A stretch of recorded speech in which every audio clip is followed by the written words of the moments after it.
Le débat du Parlement turc sur l'adhésion de la Suède à l'OTAN a duré environ 4 heures. Le projet de loi a été soutenu par le parti AK au pouvoir, le parti nationaliste MHP et le principal parti d'opposition CHP. Il a été rejeté par les partis nationalistes et islamistes de l'opposition. Le Premier ministre suédois Ulf Kristersson a salué la décision du Parlement turc et a déclaré sur le média social X que la Suède avait fait un pas de plus vers l'adhésion à part entière à l'OTAN. Lorsque la Suède et la Finlande ont demandé à adhérer à l'OTAN en 2022 dans le cadre d'un changement majeur de leur politique de sécurité, la Turquie a émis des objections, citant ses préoccupations concernant le soutien de Stockholm et Helsinki à des groupes kurdes qu'elle considère comme des terroristes. Après quelques négociations, l'adhésion de la Finlande a été ratifiée par Ankara en mars de l'année dernière, ce qui a permis à la Finlande de devenir membre de l'OTAN le 4 avril.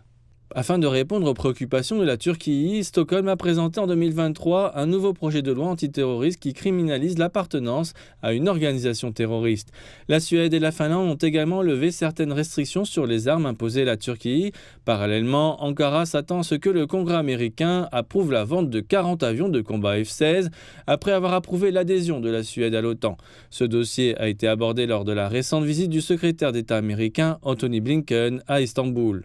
Après le feu vert de la Turquie, la Hongrie reste ainsi le seul État membre de l'OTAN à ne pas avoir approuvé l'adhésion de la Suède.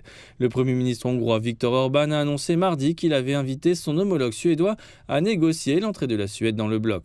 L'élargissement de l'OTAN requiert l'approbation unanime de ses 31 États membres.